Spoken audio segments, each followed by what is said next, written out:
ابن شہاب نے بیان کیا، ان سے ان کے چچا محمد بن مسلم بن شہاب نے کہا کہ مجھ کو عروہ بن زبیر نے خبر دی اور انہوں نے مروان بن حکم اور مسعور بن مخرمہ رضی اللہ عنہ سے سنا۔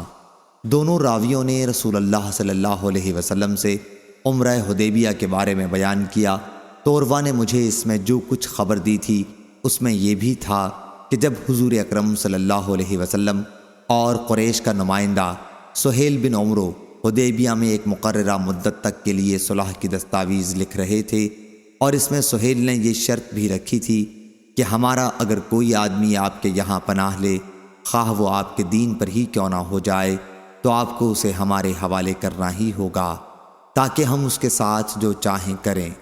سہیل اس شرط پر اڑ گیا اور کہنے لگا کہ حضور اکرم صلی اللہ علیہ وسلم اس شرط کو قبول کر لیں، اور مسلمان اس شرط پر کسی طرح راضی نہ تھے۔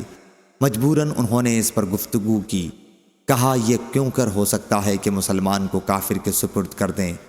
سہیل نے کہا کہ یہ نہیں ہو سکتا تو صلح بھی نہیں ہو سکتی۔ حضرت صلی اللہ علیہ وسلم نے یہ شرط بھی تسلیم کر لی اور ابو جندل بن سہیل رضی اللہ عنہ کو ان کے والد سہیل بن عمرو کے سپرد کر دیا، جو اسی وقت مکے سے فرار ہو کر بیڑی کو گھسیٹتے ہوئے مسلمانوں کے پاس پہنچے تھے۔ شرط کے مطابق مدت صلح میں مکے سے فرار ہو کر جو بھی آتا حضور صلی اللہ علیہ وسلم اسے واپس کر دیتے، خواہ وہ مسلمان ہی کیوں نہ ہوتا۔ اس مدت میں بعض مومن عورتیں بھی ہجرت کر کے مکے سے آئیں۔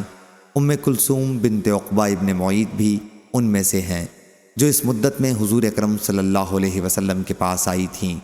وہ اس وقت نوجوان تھیں۔ ان کے گھر والے حضور اکرم صلی اللہ علیہ وسلم کی خدمت میں حاضر ہوئے اور مطالبہ کیا کہ انہیں واپس کر دیں۔ اس پر اللہ تعالیٰ نے مومن عورتوں کے بارے میں وہ آیت نازل کی جو شرط کے مناسب تھی۔ صحیح بخاری حدیث نمبر 4180، 4181۔